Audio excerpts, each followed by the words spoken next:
I want to hear more of what's going on with Gordon because I've never had that happen. That's weird. Every 20 seconds, like he can't hear anything, and he hears AM broadcast. I mean, I wonder if he's also seeing it up and down the band. Is it just on 3873? Is it up a little bit? You know, is it every 10 kilohertz from here to the broadcast? You know what I mean? Kind of, I want, because I've never had that happen, anything like that happen with mine. Even when, say, there's a really strong adjacent signal, a couple of kilohertz away can be 60 over, and or a person can be really, really close to me, like 3 or 4 blocks away. I remember back on 27 megahertz listening with this thing, and people would be keying up, and I could hear somebody like one, channel over, basically. So I've never had the receive, be overpowered and like quieted by another signal like I have on other radios with this particular rig, and I know he's got the 7000. So just curious. I'll shut up. W301. Yeah, I got a comment for you. Hi, Gordon. Yeah, hi. Well, it did help a little bit. The intermittent thing isn't happening, although I think it, again, if a ground on a coax on some jumper went bad, maybe that would cause that, but my linear would notice that. But this is W2GOR. I'll tell you this, on the Flex, I saw the same thing, and on the Japan radio, the analog receiver, the NRD 535, same thing. On 160 now, since we raised this antenna up, which, by the way, is toward the direction of that tower, which I can see the entire tower through my window, it got worse. I think, in my opinion, the RF is so strong from that station at 12:30 a.m. and a switch, which is a TR switch. I took the TR switch out of the equation. That didn't help. But something interesting, just to make this even more confusing. The TR switch, as you know, has a PTT input. It's an MFJ, and it has an SMA female, and that goes to the Japan radio receiver. And I have a mute, of course. And that picked up the same stuff, by the way. It is around 3860, to answer your question, to 3890, and then it relaxes for about 50 kc. It's every 50 or 60 kc. It's like a group of stations together. Sounds like a $1.98 radio. Now, here's the thing. When I turn off the Japan radio receiver, there's a 40 over white noise with all the AM stations on the and on. Now, again, that's with the TR switch and with the Japan radio receiver off. When you turn the Japan radio receiver on, there's a relay. You hear a bunch of relays click. So I'm sure turning it off is changing the status of the PL259.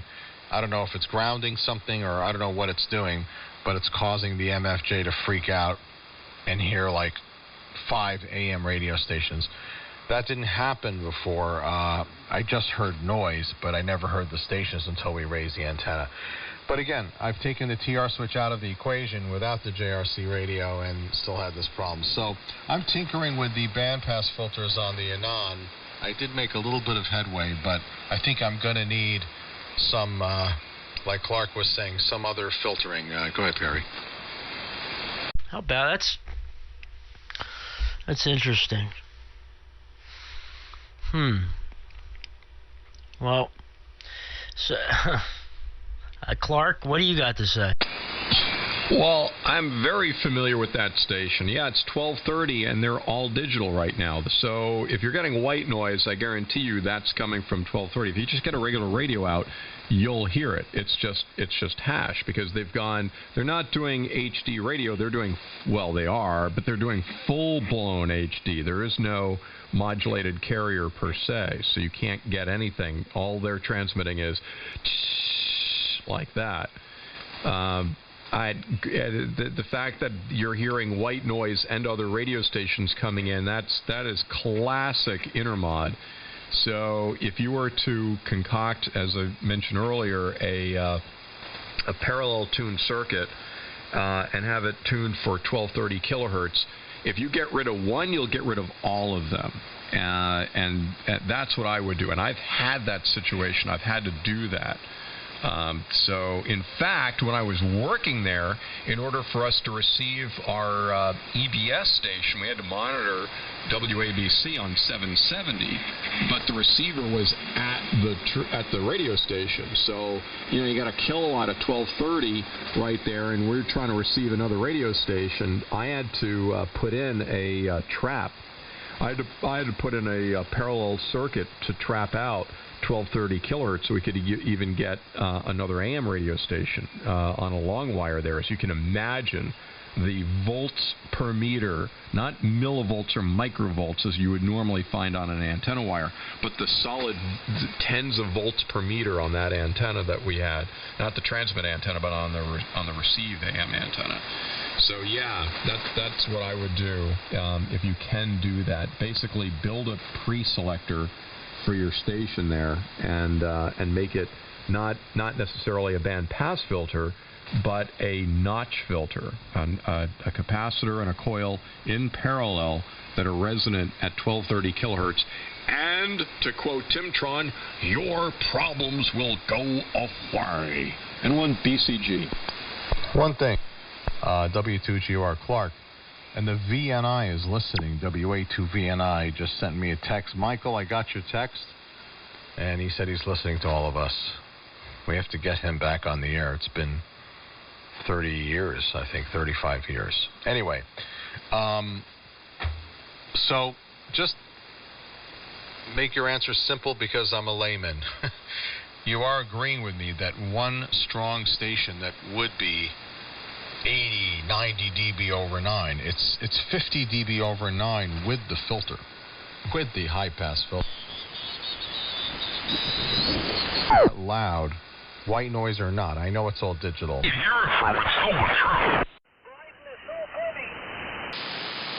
Anyway, I figured as much, but it's just, I think we have more than that. I think we have, the Bolsheviks may be pulling strings, but it's the idiots that are following them. And, and then, of course, Biden is ginning people up to hurt the other side, to hurt the unvaccinated or people that don't want to believe in the mandate. To your point, height is definitely not might. It actually causes more problems than it solves in many, many cases. Because you want to have sectorization, you don't want to have overlap, you want to have good signal and noise ratio on your sector breaks. Or a transistor or whatever have you, it's going to have so much voltage, it's going to force those input semiconductors into becoming rectifiers. And when it does that, you can forget your BFO in there. It's going to create millions of, like Carl Sagan would say, millions of other BFO frequencies that are just going to, it's going to be like having tons of IF frequencies. So yeah, that's the reason why you're getting all those stations all mixing together. Yeah, and underneath your transmission, even though you're 30 over, I hear distorted AM of 5 stations. Hey disgusting. There, Now, even though those images are appearing on the JRC, I don't hear anything behind you on the JRC because that is a whole different way of converting, right? This is direct conversion. That's an old super het receiver. It's handling it well. It's a great receiver, by the way, the 535D. But what's strange is that the same images, and these are 2 different types of receivers, are appearing throughout the 160 meter band and 80 meter band from those AM stations. So my next question is, am I so amplified in terms of the voltage of those signals coming through this 160 dipole at 85 feet on a hill facing many towers? You can see a few towers if you go up the street. Is it possible that all of them are so amplified in voltage that regardless of any receiver, I'm picking up the harmonics, which are 3 times the fundamental at S9? Yes, but Brent has been trying to say something. Sorry, Brent, go ahead. Well, first of all, Dale from Canada, my friend, says hello. And he just made a couple of notes on the problem, and one in particular of interest. Bear with me.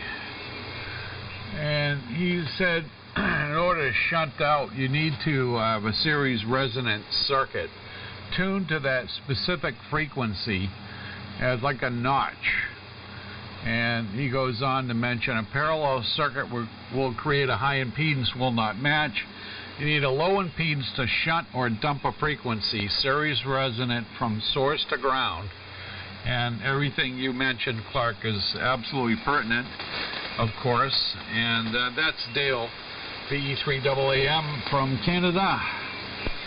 All right, wait, let me clarify something here. I mean, he's right, but I'm not talking about putting a tuned circuit in line with the transmitter, because I prefer not to do that. Gordon, if you can get a separate connection to your receiver, if you have, I don't know, your Flex or a Non, I'm sure it's got like a separate receiver port. If you can get into that, then that's where it would work best. And by the way, because you're not dealing with power, meaning the receiver isn't transferring a lot of power, it's very high impedance, then I do stand behind the parallel notch filter. I've tried doing series resonant, and they're just too broad. I've been down that road and doing a series LC circuit between the center conductor and ground. It works, but it's very broad, and it doesn't have a high enough Q. If you put a parallel notch filter in line with your receive lead, but you have to have access to the receiver circuit separately. If you don't, then you go the other route. But I still stand behind the parallel LC notch filter. Okay. Thank you both. Understood. And by the way, the Anon does not have a receive port. The Flex does, but I'm not using the Flex. I prefer the Anon. Yes, it does. Well, the TR switch wouldn't do any good. I understand what you're saying. Yeah, so it would have to be a filter between the linear amplifier and the linear amplifier input and the output of the transceiver.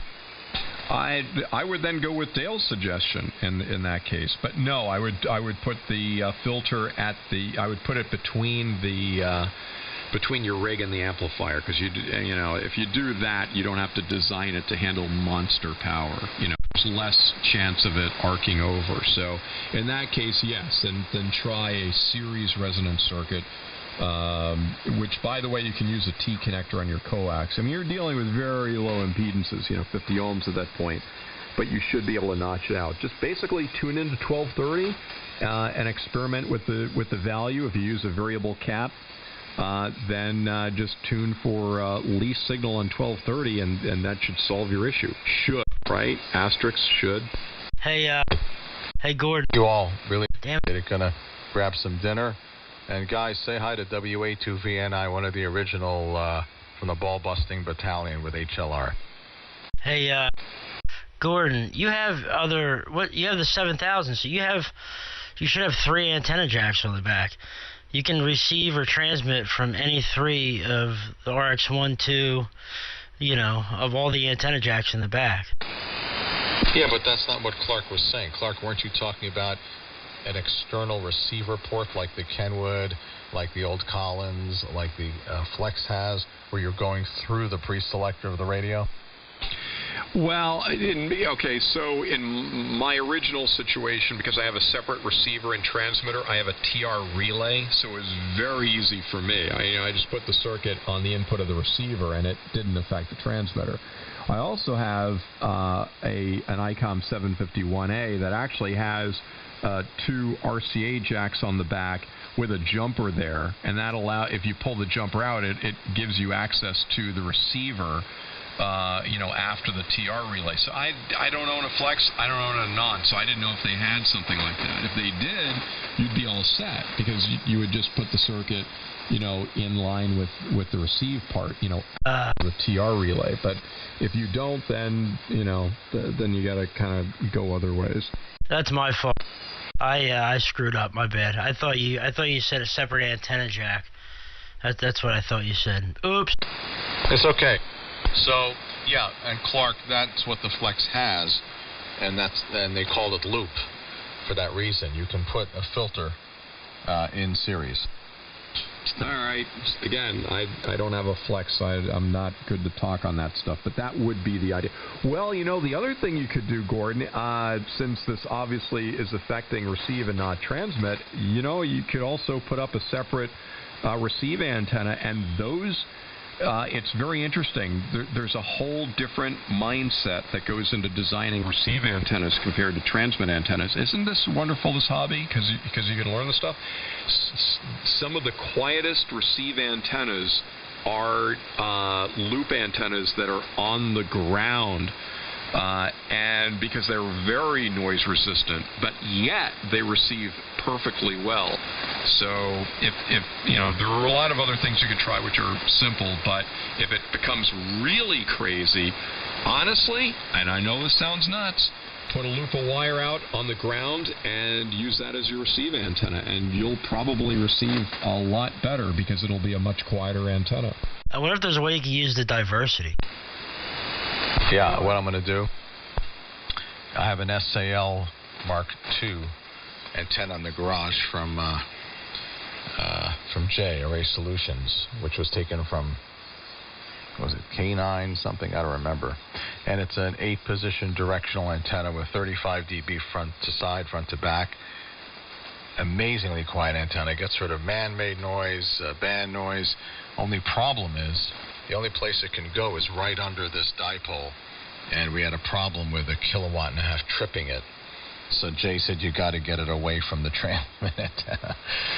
Now the transmit antenna goes from my front yard to my backyard now because it's 250 feet long. So we'll try to find a corner for a smaller SAL 3, 30 or 20. And I think you're right. We'll go with a loop. K1QAR. There's the loop, man. Guys, I better run to dinner. Thank you all. W2GOR. The rule of thumb is there's always another thing to try. Good luck. Take care, guys. And no one said hi to Mike. Hey, Mike. Good evening. Michael! Mikey! Do you guys remember the VNI? Oh, yeah, of course. Get your rear end back on the air. There he is. Anyway, the loop is about maybe 2 S units worth of noise reduction. You got to spin it around, hang it like an earring, and in my case, it's an LED street light. But you spin it around, you get an S unit or 2 of noise variation, and then that's still pretty good because the loop by itself is about an S unit quieter than a wire. At least that's my experience.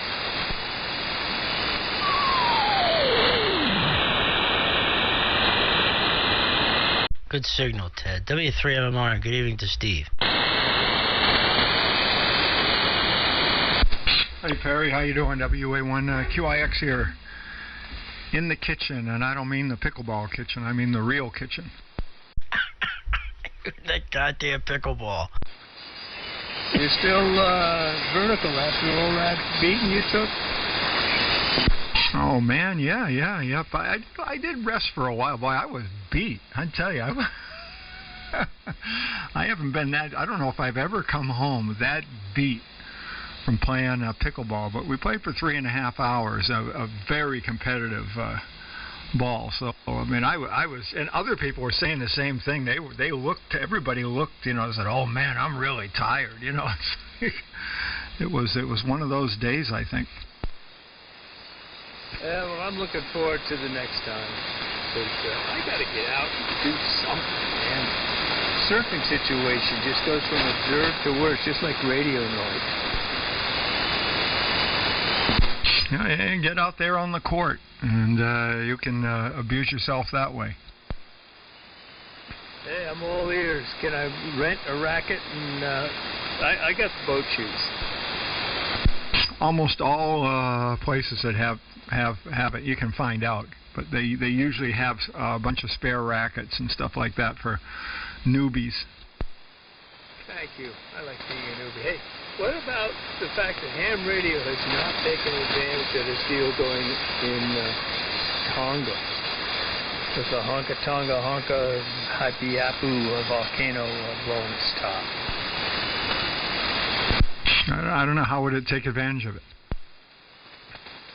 The ash in the air has blocked the satellites. The cable got ruptured by the explosion of the initial thing on Saturday. So, like, they're excuse the expression, tits up as far as outside communication. Ham radio has a golden opportunity in the ARL, of course. Where is Glenn Baxter when you need him? The International Amateur Radio Network would be activated and on the air. Oh, my God. He's right. I worked for Glenn Baxter on the one in Armenia when Leninican got leveled. He's right. Glenn Baxter was on the ball.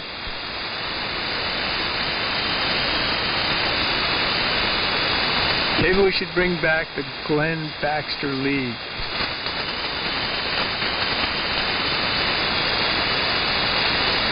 Yep, the international, what do you used to say? Hours ahead when minutes count or something like that? Oh, yes, they're so far ahead. I mean, but I mean, I have not seen one media mention of ham radio. And this thing's been going on for almost a week.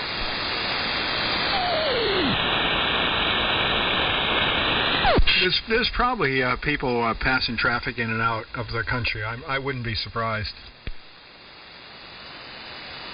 Well, I'm just saying, here is a chance where passing traffic will cut it because everything else is cut. No satellite, no cable. The whole entire island, gigabits of communication per second. Where's our bandwidth? Where's the ham satellite? Actually, no satellite. We have to have bandwidth on 20 meters. Yeah, there's probably guys doing it. I mean, you have to listen up there and see if you can find it. Well, anyway, I just thought that here's a golden opportunity, and the league should be in with both feet. But I don't see, and nothing in the media. I mean, come on. I tune in the news. I'm waiting for them to mention amateur radio helping out. Nothing.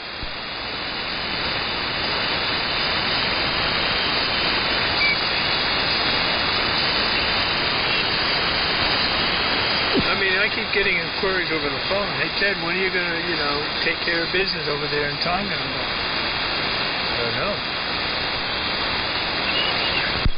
know. Well, you could get up on 20 meters, and then you could be the, Ted Robinson, K1QAR, passing emergency traffic in and out. Yeah, well, 28 feet from the side of the house to the property line, don't hold your breath. Oh, yeah.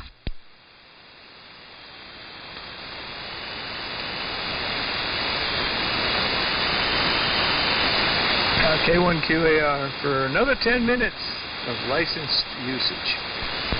WA1QIX. I'm going to make a big pot of chili. I think that would be a appropriate thing to do here. So I'll kind of be in the back room for a little while preparing the chili. It only takes about 15 minutes to make, and you get 4 days of meals out of it.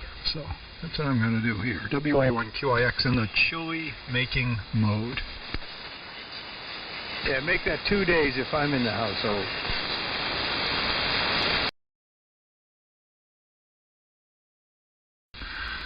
You cut it in half if somebody else is there eating chili along with you. I might even make some cornbread. Well, I'm going to do the chili right now.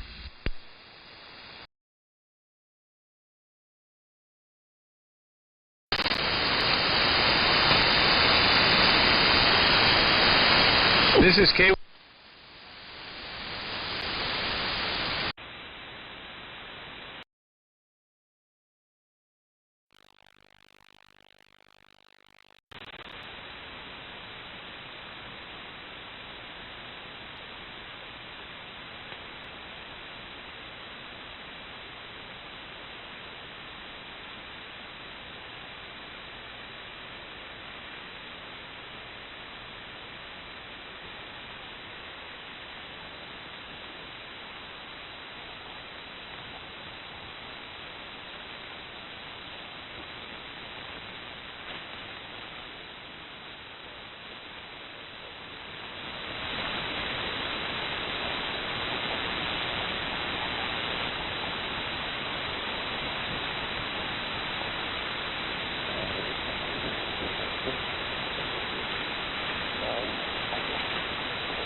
WR, W2SDR.